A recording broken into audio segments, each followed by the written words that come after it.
Hello and welcome to podcast.init, the podcast about Python and the people who make it great. So now your modern data stack is set up. How is everyone going to find the data they need and understand it? Select Star is a data discovery platform that automatically analyzes and documents your data.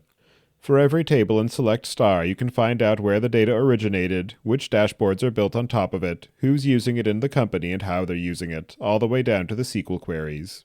Best of all, it's simple to set up and easy for both engineering and operations teams to use. With Select Star's data catalog, a single source of truth for your data is built in minutes, even across thousands of datasets. Try it out for free and double the length of your free trial at dataengineeringpodcast.com/selectstar. You'll also get a swag package when you continue on a paid plan. When you're ready to launch your next app or want to try a project you hear about on the show, you'll need somewhere to deploy it, so check out our friends over at Linode. With their managed Kubernetes platform, it's easy to get started with the next generation of deployment and scaling, powered by the battle-tested Linode platform, including simple pricing, node balancers, 40 gigabit networking, and dedicated CPU and GPU instances. And now you can launch a managed MySQL, Postgres, or Mongo database cluster in minutes to keep your critical data safe with automated backups and failover. Go to pythonpodcast.com/Linode today to get a $100 credit to try out their new database service, and don't forget to thank them for their continued support of this show. Your host, as usual, is Tobias Macey, and today I'm interviewing Zander Matheson about Bytewax, an open-source Python framework for building highly scalable data flows to process any data stream. So, Zander, can you start by introducing yourself? Sure. Thanks for having me on, Tobias. I'm Zander. I'm the founder of Bytewax. I'm stoked to be here today. And do you remember how you first got introduced to Python? Yeah, it was actually during business school. I have like a bit of a non-traditional background, maybe. I was a civil engineer and I went to business school. And in business school, I took a Python CS class. I was always kind of into, messing around with computers in one way or another, but that's how I got introduced to Python and I really enjoyed it. And after business school, I tried to create a career where I could continue to use programming. And that's how I ended up in data science, actually. In terms of the Bytewax project, I'm wondering if you can describe a bit about what it is and some of the story behind how it came to be and why you decided that this is where you wanted to spend your time and energy. Yeah, sure. So Bytewax is a Python library, but it's also a company by the same name. And I started Bytewax. I was at GitHub actually before starting Bytewax. Left GitHub to start something in the machine learning space. I was working on machine learning infrastructure at GitHub. And so that actually the first iteration of what we were working on was a machine learning platform. And we pivoted the company from that to working on an open source project and focus on this stream processing library. And I mean, the reasoning behind that was it was somewhat of a convoluted space, the machine learning hosted machine learning model space. We didn't feel it was fitting as big of a need as we first anticipated.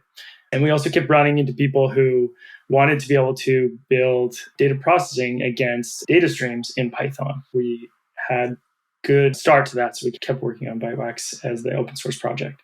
And as far as the overall use cases for it and the end users that you have in mind as you're building the project and iterating on what the kind of commercial roadmap looks like, who are the target users of the Bytewax library and framework and the specific problem areas that you're trying to address for those users?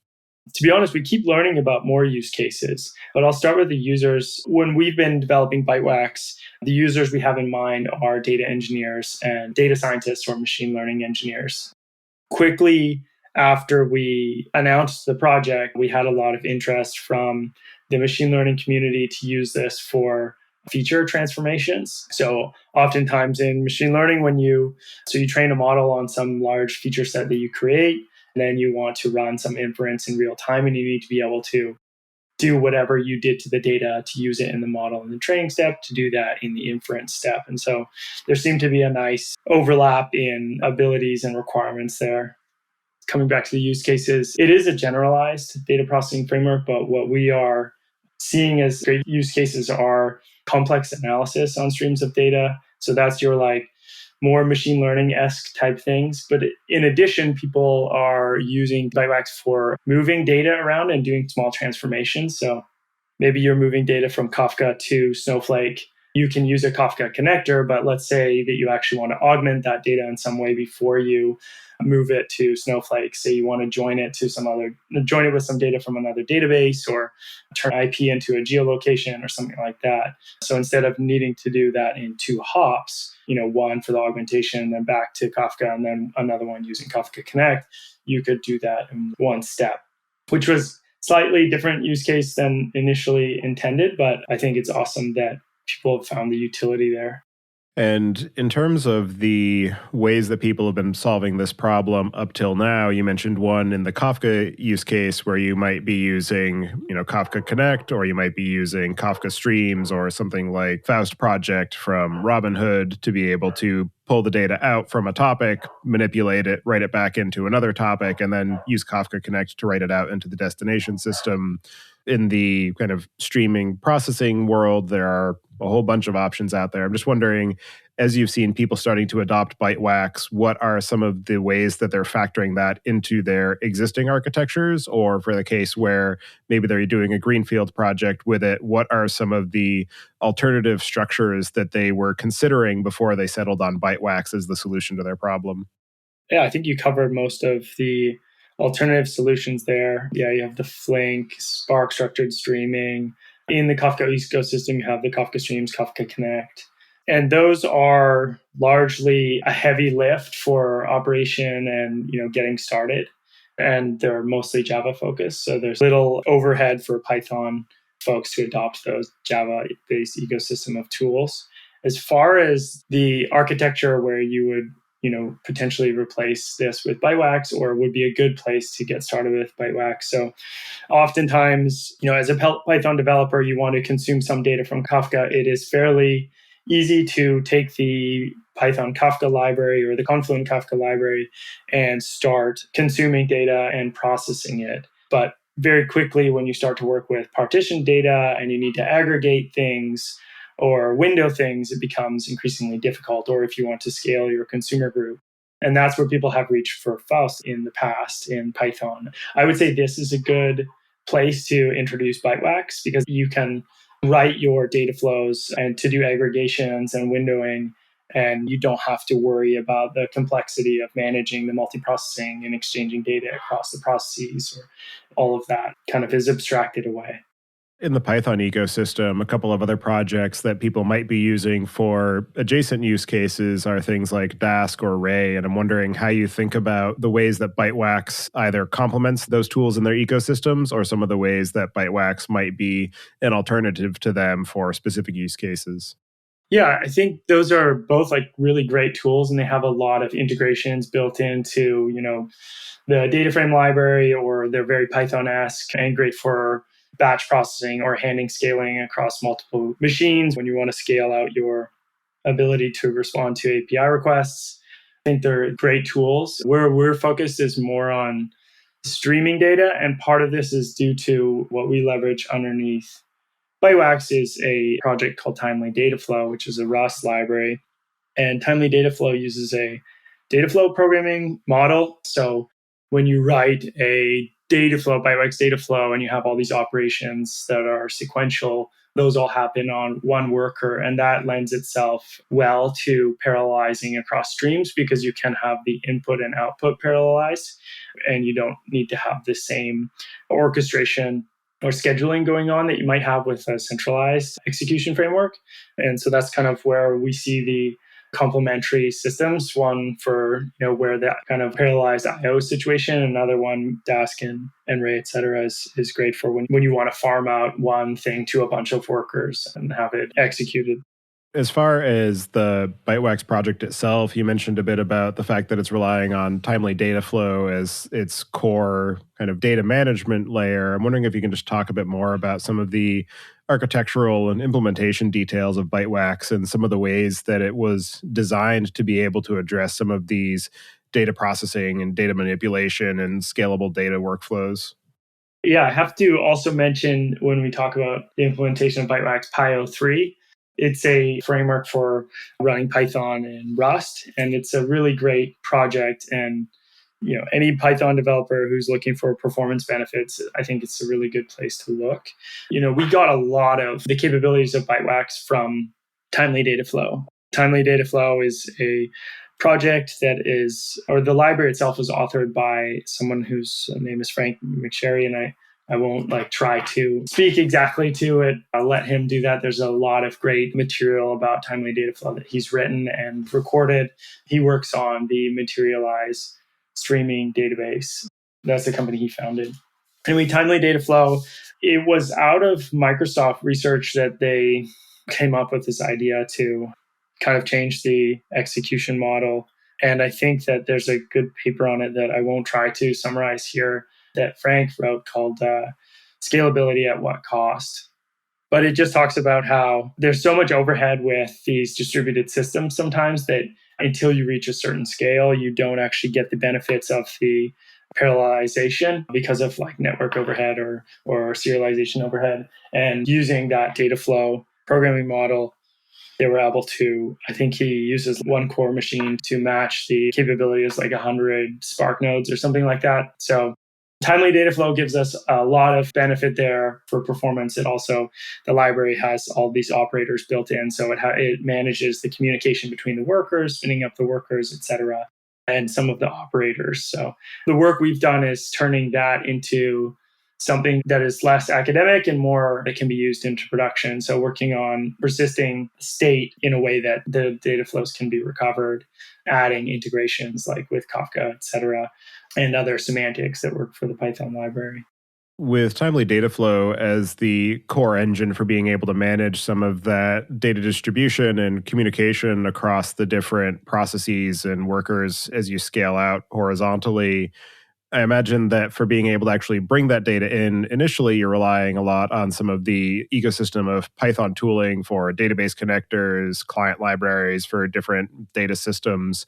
I'm curious how you have worked through maybe some of the scalability considerations around that, where you might be bottlenecked on IO and figuring out how do I now, segment these data loads and parallelize across these workers, and just some of the coordination that it's involved in actually managing the ingress and egress of data into the system until you hand it off to timely data flow to manage some of the internal operations of data distribution as you're processing it. So the nice thing about using PyO3 and having access to writing things in Rust is we can move some of those down to the Rust layer. So as an example, we wrote a Kafka input config helper. So it's essentially pushing the Kafka integration to the Rust layer, and that helps the IO. There's going to be many opportunities, I think, where moving things to the Rust layer and then providing a binding to the Python layer to help with performance. The other interesting element of the Bytewax project is that you are exposing it as this Python layer. And so there are a lot of design considerations that go into how do I make this idiomatic for people who are working in that Python space? How do I bring in appropriate abstractions for some of the data considerations, being able to work with streaming environments? How do I understand what size windows to use for being able to manage these, streaming partitions, and just some of the overall design aspects of figuring out how do I actually take this very complicated space but valuable and map it into something that is accessible for people who are operating across different ranges of experience and different backgrounds, and provide sort of a cohesive experience so that somebody who is working in the application development ecosystem can understand it and make use of it, and also be able to hand that off to a data engineer or a machine learning engineer and be able to map those same concepts into a shared problem space. Yeah, that is the crux of designing the right API and making something usable that doesn't have leaky abstractions. I mean, we're kind of operating under the premise that, okay, we're going to screw this up at least once, probably many times, and we'll have to continue to iterate until we find that right abstraction layer. Yeah, there are certain concepts that exist in timely data flow that, as ported into Python, are maybe not natural for most of us, for all of us, for me, around this aspect of time that we call epochs. This project is constantly being changed right now, and we're trying to figure out what is the best or the happy medium. But that's one area where it's a good example of how much do we expose to the user? How much do we abstract And right now it's very low level. So a user can, they can be in total control of how data is processed in the data flow. That's what the time in the sense of timely data flow. So our epochs are used for. And whether or not we'll keep that low level or hide it and still expose it in some way, shape, or form, those are sort of the things we're working through.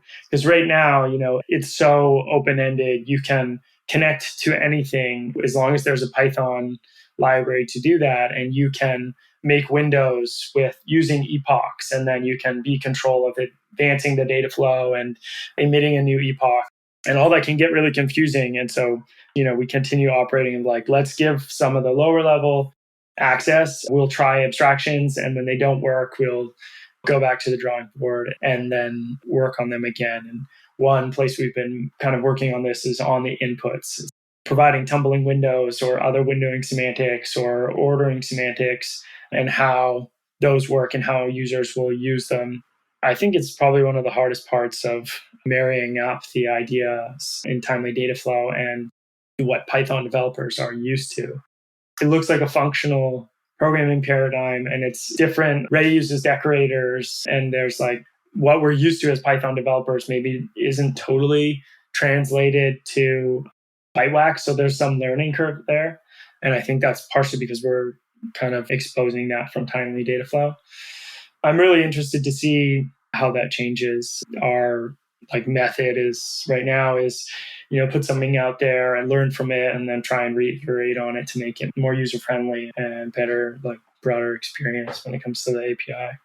Another interesting element of the specific semantics of streaming data that come in when you're trying to process it as it traverses the system and as it kind of flies by is some of the ways that you have to think about the algorithmic aspects differently. So one of the canonical examples that I always think about in this space is if you're just trying to count something, if you have a batch approach, you have all of the data available for a given time distribution, you can just count across all of it and then you're done.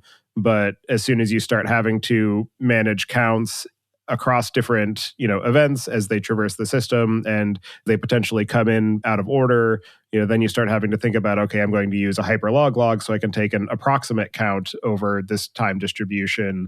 And then eventually I'm going to be accepting this sort of margin of error in the actual specific value at a given point in time. And I'm wondering how you've been thinking about how much of those algorithms and considerations to build into Bytewax natively versus building in recommendations of, if this is the type of thing that you're trying to do, here is a library that implements this well, you can pull this into your workflow. I've been writing a bunch of blog posts on how to use Bytewax and some tutorials and trying to incorporate other libraries. And there's one library in the Python ecosystem called River that is a really great library, and they have a ton of these algorithms that are for working on streams, both ML and other algorithms. And I think right now we lean on tools like that, but we have come across some instances where it would be great to have a standard library sort of support in Bytewax for some of these algorithms. Just at the end of June, I was working on a blog post that would look at network data and try to detect if something was funky. And I wanted to use the entropy approach. It was stuff I didn't really know about. So when I was doing research, I found this entropy approach, Shannon entropy calculation to kind of score whether things were random or not random. I found one incremental or one paper that you had an incremental algorithm that would calculate Shannon entropy. And I kind of reformatted that to work with Bytewax. And it was for further reinforcing that I think we should probably add a standard library where you can do things like that. Sliding hyperlog log is another one. I have a tab open right now of a paper that has sliding hyperlog log, and I would like to make a tutorial or a blog post be another instance when it would be great to have it in there. Or a priori algorithms, another one. All of these incremental versions of the static or batch compute versions would be great to include, I think, in some point. We have a lot to get right first before adding that would be more of a value add, I think. As far as the kind of module design as well, there's also the question of, do I offer this as a standard library built into the Bytewax package? Do I create this as an add-on library that is included by default in a Bytewax distribution, but is available to other users in the ecosystem as a standalone package? It's always interesting to see sort of where those dividing lines end up making sense. Yeah, we have a little bit of a natural one if we implement it in the Rust layer. Bytewax is like a binary. So if it's written in the Rust layer, it'll probably be easier. Well, it will be packaged up with Bytewax. Yeah, that's interesting too. We thought about that when we were doing input and output too. It's like, okay, that could be Bytewax IO could be a separate thing, and Bytewax Algo could be a separate package, or it could be part of it. And I think leading the decision is where it happens right now, the Rust layer, at the Python layer. Need to automate your Python code in the cloud? Want to avoid the hassle of setting up and maintaining infrastructure? Shipyard is the premier orchestration platform built to help you quickly launch, monitor, and share Python workflows in a matter of minutes with zero changes to your code. Shipyard provides powerful features like webhooks, error handling, monitoring, automatic containerization, syncing with GitHub, and more. Plus, it comes with over 70 open-source low-code templates to help you quickly build solutions with the tools you already use. Go to pythonpodcast.com/shipyard today to get started automating with a free developer plan.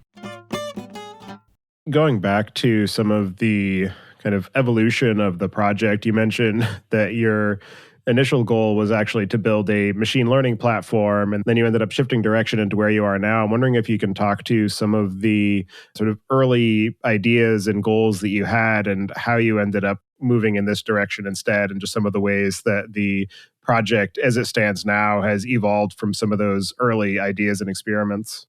So when we set out to build a machine learning platform, serverless machine learning platform, we wanted to enable smaller teams to have the equivalent infrastructure of, some of what the larger companies have that might not have the operational complexity or the teams to manage this.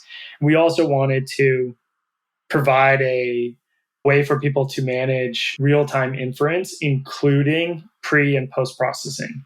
So what we developed as like a beta version of this, and what we tried out with some early customers, was we built a Python SDK where you could decorate Python functions, and then when you deploy them, they would be built into a graph.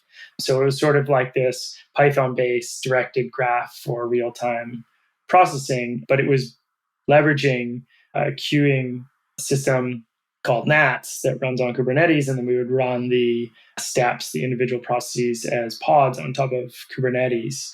And this was all hosted. And we quickly learned from that we would need to add an additional state layer to really provide what people wanted to do with some of this processing that was coming through the pipeline. And that was part of the impetus. But with respect to going open source, what we found was in these smaller companies, I guess wrongly, we made the assumption that they wouldn't have the same requirements for data privacy and security, and they would be more open to using a hosted platform because the value added of being able to get going quickly and not having to maintain would outweigh security concerns. And that wasn't the case. So there was a lot of friction there. We still wanted people to be able to run Bytewax as easily as possible. And so we ended up going the open source route, and we've added this deployment tool called Wax Control that allows you to easily deploy Bytewax on most of the clouds on a VM or on top of Kubernetes. And so we're kind of doing as much as we can to allow people to run this in their own networks if they need, check those data privacy and security boxes, but still be able to try it out with very little additional operational complexity. And so as far as the core Bytewax package, you mentioned that it's able to scale these workflows across multiple processes, and I know that it can also scale across multiple machines. I'm wondering if you can just talk about some of the axes that are available for being able to manage some of those scaling operations, both in terms of multi-threading versus multi-process versus multi-machine, scaling up in terms of sort of instance sizing or scaling horizontally as far as number of cores, and just some of the ways that that problem manifests as you work through some of these different data processing workflows and some of the requirements that are involved as far as accuracy versus latency, et cetera?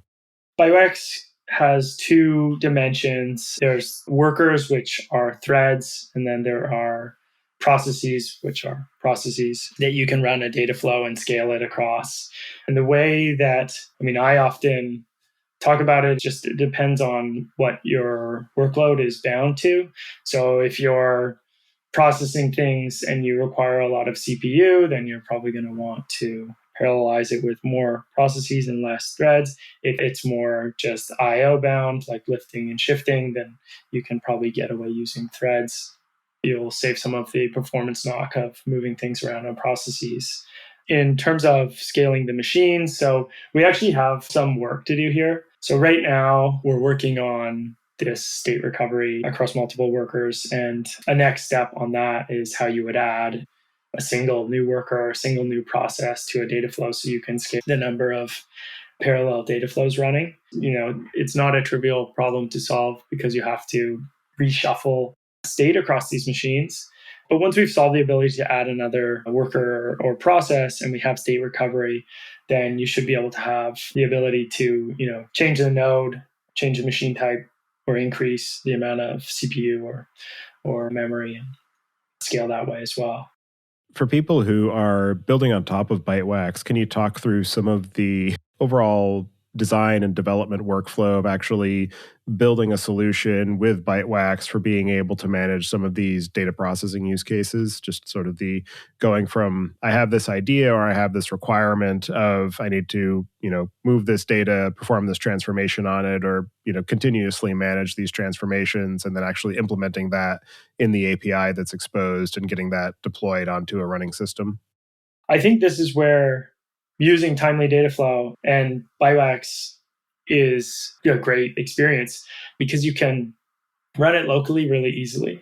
You don't have to have a centralized cluster to send your work to. So getting started looks like, pip install Bytewax, whatever your required credentials are to connect to your IO or your input and output sources. And you can write a Python file with your data flow using the operators that are available to you.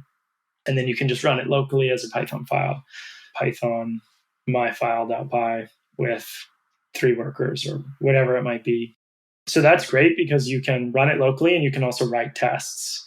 So as long as you can either connect to some staging environment for your input and output sources, or you can recreate them in some way, shape, or form, you can write tests that you can include in your CI/CD process. The next step is deployment, and that's where we're continually working on Wax control, Wax CTL. So that's the tool that allows you to deploy on Kubernetes or on a single VM in the cloud. The next step is how you configure that to work with whatever system you're using for version control or whatever you're using in that sense. And then you'll deploy your data flow. The next part of that process, so like observability and et cetera, that's kind of open-ended today. So, whether you're using Prometheus and Grafana or you have some other tool that is left to the developer's imagination today, but we'll hopefully learn as we go there and be able to add some additional tooling or some integrations that help with that observability, the next step of the observability.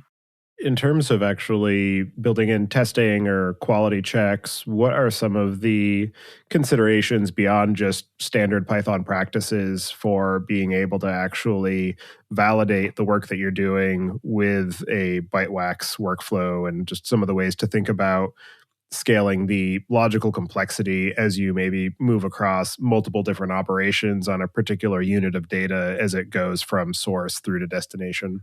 So Python best practices for writing tests and writing your code.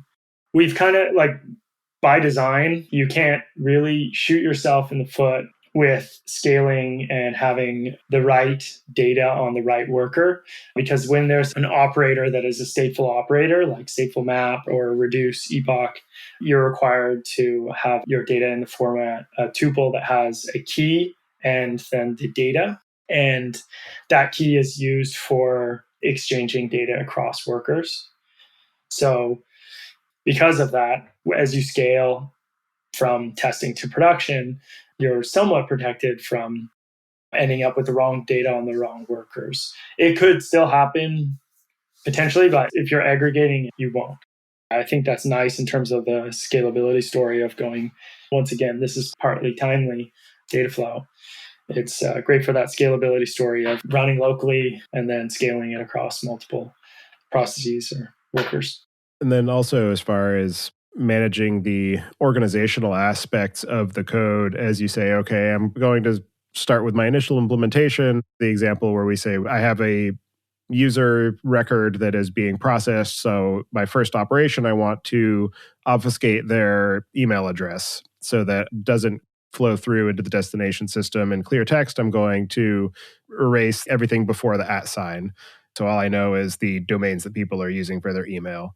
And then you say, okay, well, now in the next step, I actually need to check to see if there is any social security information in this user record. And as you start to add in different requirements and different operations, what are the best practices or common approaches that you've seen people use to be able to manage the kind of logical complexity of these transformations as they scale beyond one through into a network of multiple transformations where there might be sort of forking and merging of different operations as data goes from point A to point B? That is probably one of the complexities people will face when building data flows is what the data looks like at each step. I mean, it's something we already all deal with when dealing with data is what does the data actually look like right now? First thing I'd say is there's an inspect operator that allows you to look at what the data looks like at a certain form. So you can drop that into the data flow at any point, and that inspect operator can log stuff, it can print stuff. It doesn't do anything to the data. It's just a way to peek at what's going on in the stream. So that's helpful when developing, so you can see what the data looks like at that step. Yeah, managing the data, recreating it, having test sets and stuff like that is the same problem that is outside of Bytewax kind of exists using Bytewax too. Moving into the business aspect of what you're building at Bytewax, I'm wondering how you're thinking about the governance and sustainability aspect of the open source project and how you're thinking about what are the commercialization options for being able to actually turn this into a sustainable business on top of the open source. There are many opinionated people on how to do this correctly. At the end of the day, we want to make sure that the core open source product, Bytewax, is something that can be taken and used by a single developer or even a small team. And it's not until you are a larger organization that you'll require some of the features that are outside of that open source product. So it's some of the security features or enhanced collaboration features for data flows across teams, managing multiple teams using data flows, other kind of maintenance and support. So that's what we think of in terms of commercialization. The core product will be open source, and we will always, whenever there's something developed for an enterprise that would help a single developer or a small team use Bytewax, we'll push it down to the open source project. If it's something that we don't think is necessarily required by smaller teams and single users, then we may not push it down. And so the enterprise product, I think, to answer commercialization, sustainability of the business, the enterprise product would be licensed, come with support, maintenance, as well as some of these peripheral features like user interface integration with other enterprise systems we licensed, paid for, and that will be the commercial aspect of the business outside of the core open source product. As you have been working with some of your early users and people in the community, what are some of the most interesting or innovative or unexpected ways that you've seen Bytewax applied? Yeah, I think that one of the most interesting ways was use Bytewax for batch processing. I mean, you can process any data with Bytewax. We've just focused on streaming data because we thought that that's where the gap was.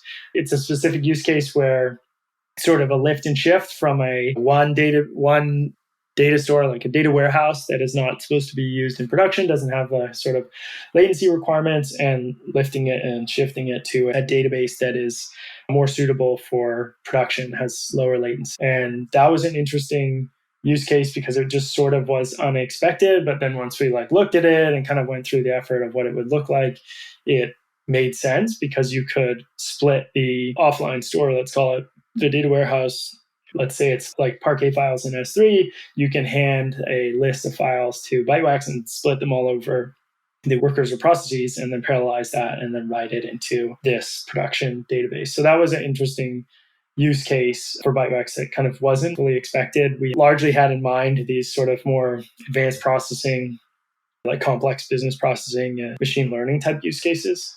In your experience of building and growing this open source project and the business around it and figuring out what are the actual useful problems that people are experiencing and how to actually address them, what are some of the most interesting or unexpected or challenging lessons that you've learned in the process? One of the most interesting things that I've come across is you end up very close to the library you're working on and you have this predisposition on what it should be used like. And when someone grabbed Bytewax and put it in a Flask application so that they could host it on a web server framework, and to run the data flow, they actually had a route where you would say, like, run my data flow. And then it would kick off this data flow that was ingesting data from Kinesis on AWS and doing something with it.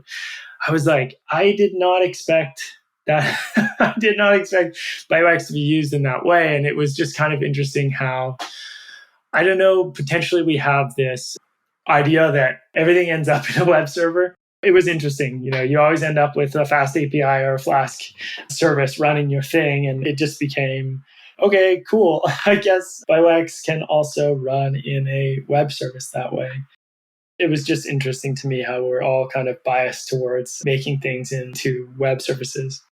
And for people who are interested in being able to scale out repeatable data flows or data manipulation workflows, what are the cases where Bytewax is the wrong choice and maybe they're better suited just using a, Pandas workflow or throwing something into Spark, or some of the cases where Bytewax is not the right fit and you'd be better suited with a different existing tool?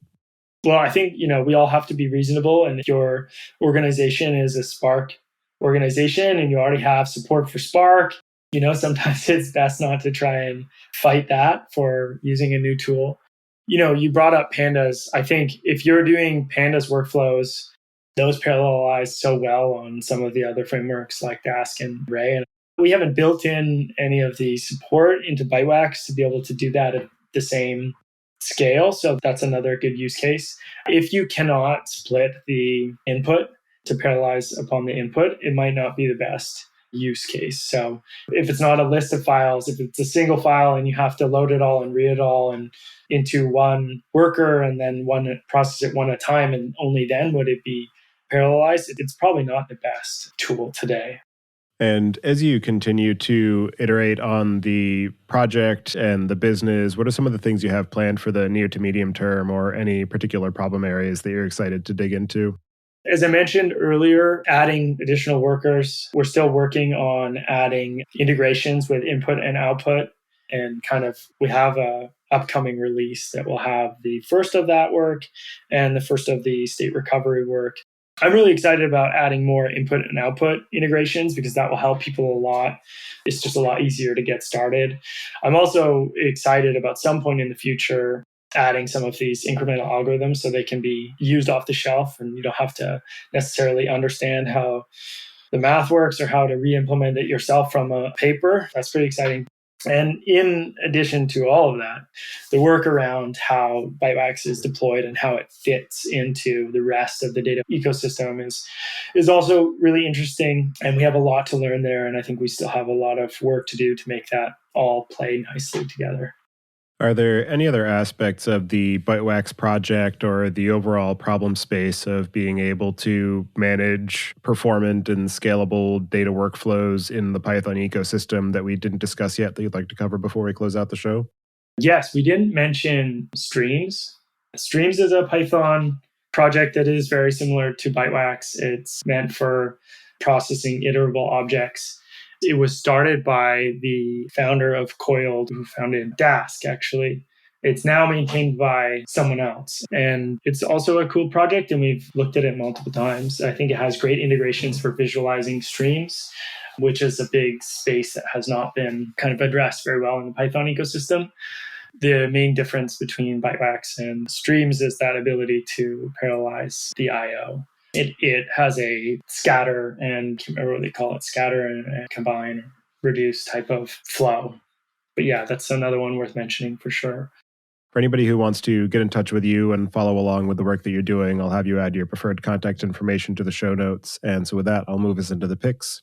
My pick this week is actually going to be a bike rack that I picked up recently for being able to haul bikes on my car, because the one I had been using before was a pain in the butt to be able to fit all the bikes onto. So I picked up one from a place called Racks, and it's actually got a hanging configuration, so you can just lift your front tire up into a little basket and then the whole bike just hangs there, so it's easy to fit a bunch of bikes on the car. The one I got actually will fit up to 6 bikes, so you can have a whole crew of people with you. So definitely worth checking out if you're looking for an easy way to get the whole family out on the trail. So with that, I'll pass it to you, Zander. Do you have any picks this week? Nice. Yeah. Well, why not? Since we're on bikes, I'm a big mountain biker. I love to go mountain biking in my spare time. I've done it my whole life. And I am obsessed with this bike. I don't have this bike. I would love to have this bike. I don't have this bike. There's a family, their last names are Athertons. They've all been like World Cup downhillers, crazy bikers. And they started a line of bikes called Atherton bikes a few years back.